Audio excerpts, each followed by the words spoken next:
Hello, everyone. I'm Robert D'Alesso, and I'm coming to you live from downtown Montreal. We're at the corner of Crescent and de Maisonneuve. We are here with great company right now. She is the coordinator of the Montreal chapter of the PKD Foundation, none other than the amazing Luisa Miniaci. Luisa, what an honor it is for us to be here right now. Hi, Robert. Thank you for coming here today. Even though it's raining, I really appreciate you being here. So, Luisa, you picked the right time. It is Grand Prix weekend here in Montreal. And the reason of your presence right now is, of course, you want to make some awareness to go out there a little bit. How are things going for you right now at this point? Have you had like a great response? We had a great response. As a matter of fact, the other day, a bunch of medical students stopped by. McGill medical students stopped by, and they stopped and they did a double take because they recognized PKD, polykystose. So it was interesting. They asked a whole bunch of questions. I think they were testing us, maybe, because, you know, medical students, they probably know more than us. But it's been interesting. Yesterday, we had some people from Calgary stop by who were really curious about the PKD, what it is, how it affects people. And they were surprised when we showed them, this is a smaller version of a football, but your kidneys can become the size of a football with the cysts that form on the kidneys. And so something special happened with these people from Calgary. They went home, they did a little research. I don't know if you want to talk about it. Can you go there? Sure. Okay, so these people went home, they did a little bit of research. They couldn't stick around for the Grand Prix. So they did some research and something amazing happened. Luisa, share that with us. Well, they came by, they asked a lot of questions, and they had not heard of PKD like so many other people that have been stopping by. And they hadn't heard of PKD. They're here for the Grand Prix weekend. And so they went on our website. Amanda over here created a barcode, a QR code for the PKD Foundation. So they scanned the barcode, which is right there, and they also went on the website, endpkd.ca, and they donated on our website. People from Calgary, was amazing. We didn't ask because we're not asking for any donations. They just went, and what a surprise. Unbelievable generosity. Fantastic. That's a beautiful story. I'm going to ask my co-star to come in. Actually, my co-host, Jenny, to take over the duties here. We're sharing our duties as co-hosts. Maybe, Jenny, if we go around this way, and I'll get out that way. Okay, here you go. Hello, everyone, and welcome to the show. Thank you for being with us on Seriously Live. And, of course, we have the competition with the drums over there doing their test before they go on to the live stage for the show this evening. But we are here with Luisa today at the PKD the kiosk, I guess we can say it, at the Grand Prix. So today at the festival on Crescent and de Maisonneuve, and today is their last day that they'll be here for the festival. And maybe we could talk a little bit more about PKD itself. We talk about PKD standing for polycystic kidney disease. So if we look at the word and break it down, poly meaning many, and cystic, if anybody watches Dr. Pimple Popper, then they understand what cysts are. But those are superficial cysts that she usually works with, and we're dealing with something that is a little bit more intrusive and serious. Not that all cysts are serious, but let's talk about the structure of it, of the cysts themselves. If they're genetic, which is one of the things that is important for us to understand in this particular disease, and to also understand how people that are afflicted with the disease live and how they go about this. Is there a cure? What is involved in it? And then we'll talk a little bit about donation, okay? And we're not just talking funds, but we're talking about organs. So let's start with polycystic disease itself. Tell us a little bit about the disease and what is it, if we can have a visual aspect to it, for people like us that don't know about the disease and would like to have a little bit more information? So thank you, Jenny. You got it right. Poly means a multitude of cysts that form on each of your kidneys. And not only do they form on your kidneys, they also form on your liver, your pancreas, your gallbladder.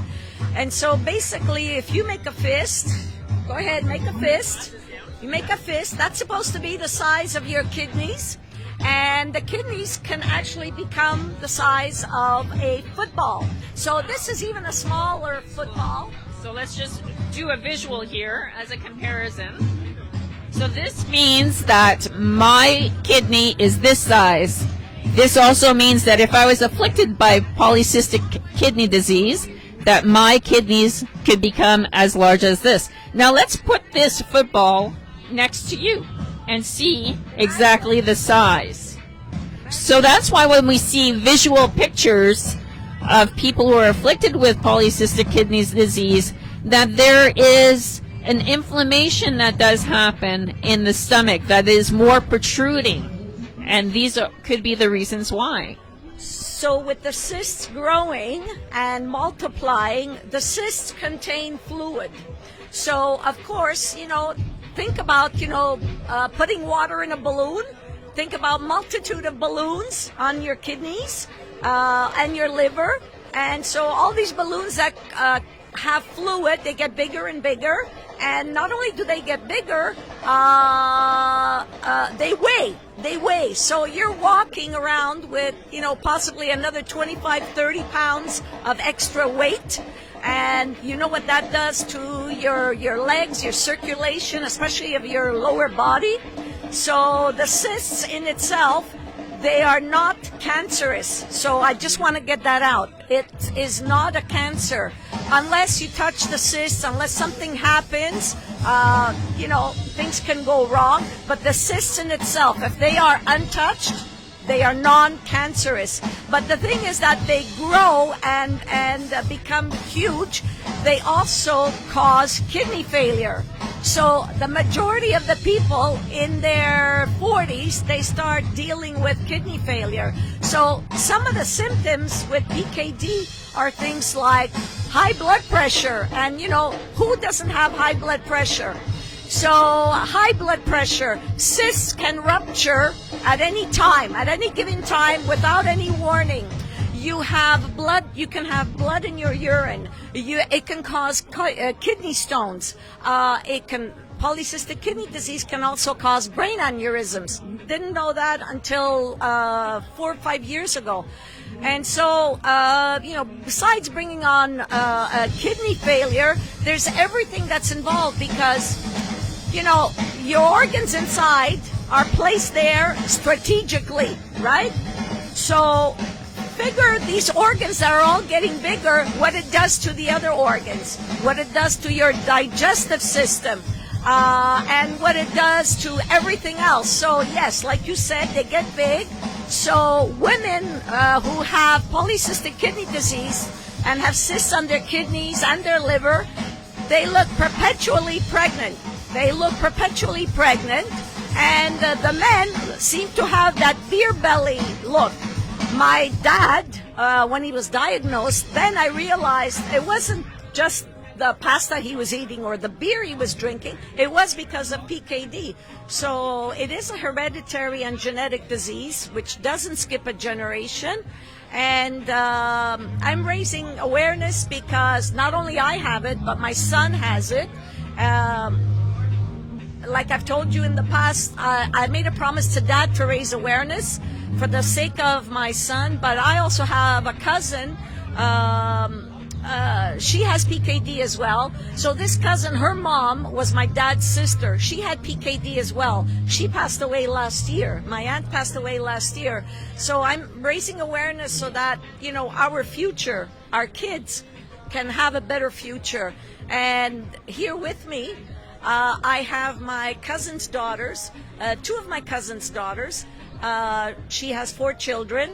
Unfortunately, 2 of the 4 children are affected with PKD. Amanda is her oldest, and she has PKD. Eliana is younger and she does not have PKD, but there's a younger sister who's only 14 and she's dealing with PKD, and a son who doesn't have PKD. So, And at what age were you diagnosed, Samantha? I diagnosed about 5 years ago, so about when I was 20. And so how did you come along? Was it a genetic test that you took that already you went in saying, I need to do this test? Or was it that you started having symptoms that needed recognition? So for me, because I knew that my mom had polycystic kidney disease, when I think I was like 5 or 6 or something like that, we did an ultrasound to see if I already had cysts on my kidneys. At that point, I didn't. So a couple years later, I then did another ultrasound, and they did find cysts. And then I was diagnosed with polycystic kidney disease. And is this something that we can find already in our genetic outline, in our DNA, before the babies are born, so we could already prepare ourselves accordingly? I can say that for me, actually, so I don't have PKD right now. It's because I'm going to be doing a genetic testing to confirm it, whereas my sister didn't have to do genetic testing because she already had the signs. But I don't have any cysts, but it doesn't mean that I can't develop them later on. So it's not 100% until you do the genetic testing. So it's already aligned with our genetic genome. Yeah, I have to make sure. Right. So what is it that we can do today as people, the population, to be able to help you, people that are afflicted by polycystic kidney disease? How is it that we could be able to help you today to be able to work with the needs that you need for your future? Like, is it with donation, or do other cancer patients? It could be working with bone marrow or therapy. What is it that you need from the general population to be able to help you combat, or is there something that we can do?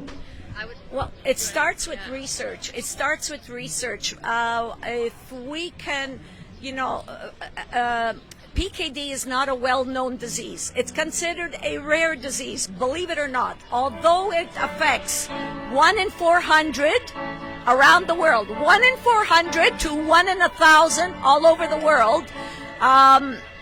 It's a rare disease, but it affects that many people, men, women, and children. So we need people to start recognizing that yes, PKD exists and we need to do something about it. And the only way to do something about it is through research. In Montreal, we have some wonderful research labs, like at the McGill University. At the CHUM, we have also the IRCM, which are constantly doing research on PKD. And the only thing to do is to help them to find a cure for this generation and future generations.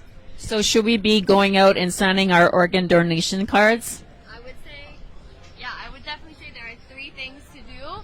1, you can definitely donate so we can fund the research. 2, you can spread awareness so people know about it and then donate and fund the research. And 3, sign the organ cards for sure, because in the end, we will need kidney transplants, and so that would really help if people could do that.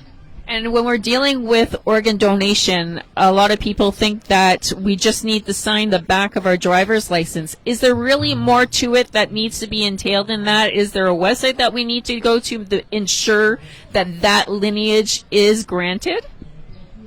Well, you can start off by signing your driver's license, number 1. Number 2, you have to talk about it with family members. Believe it or not, there's over 70% of people who pass away due to a disease, and then their family members refuse the organ donation. Even though you have signed your driver's card, you have to share your wishes with your family members so that at the time that they are distraught, that they are dealing with the loss of a loved one, they don't have to deal with this. So if you tell them, they know what your wishes are, and you can help someone else.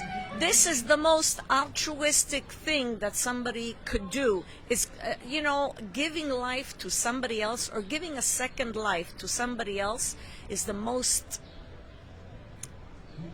I mean, heroes don't always wear capes. Heroes are the people who donate their organs and who give a chance, give a second life to others. This is amazing. And so remind us again, where is it that we can go and donate or participate in the walks and the bike-a-thons and all the activities that you do? So it's endpkd.ca, so endpkd.ca. Excellent. So I'm going to let Robert come over and fiddle his way over, since we heard the fiddle music over here. And he's going to, if you want to come around here, Bobby, and we will thank you all, Luisa, Amanda, and please remind me your name. Eliana. So we want to thank you for that, and I'm going to let Rob close off the show. Thanks again, ladies. You're doing such a wonderful... Come to our walk September 11, 2022 at 10 o'clock at Centennial Park in DDO. The last one we were 350 people. Robert was there, and I'm sure that it's going to be over 400 people this year because everybody wants to help out. Thank you so much. I'm going to pass this over to Rob and we'll finish it up. Thank you and congratulations on this wonderful weekend. And thank you, Jenny, for an amazing job. Great interview. Thank you so much. Thank you, Luisa. Thank you, Amanda. Thank you, Eliana. Just to close off very quickly, I overheard something about cheerleading and football. Woo! Let's go! Yeah, I'm a cheerleader for St. Leonard. Yeah, I do cheerleading and I coach there as well. So maybe you guys will get to see something later on this year. Fantastic. Well, look, all the best to you, Luisa, and congratulations for a nice presentation. And thank you, everybody, for tuning in to what was a great show. We invite you to stay tuned between 6:30, maybe 7 o'clock, 7:30. We hope that we'll be able to go live with Jean-Marc Pisapia from The Box, the lead singer. We'll see you there. Thank you, guys. Tell them about Monday. Yes, and there's going to be, of course, Jean-Marc is performing at the Lachine Canal tonight at l'Ancienne Cour de Triage. That's on St. Patrick Street. So you're all invited to come. It's a free show. It's also free over here. Come and see Luisa. Come and see the booth. All the booths over here. Come and say hello to Luisa. Get to know a little bit more about the PKD. And Monday, make sure you tune in to Rob's Inner Circle. We have a really great guest referred to us by Luisa. Janine Johnson is going to be our guest. She's a kidney transplant survivor. It's going to be a great show. You cannot miss it. So thank you, everybody. We'll see you at the canal in a couple of hours. Ciao.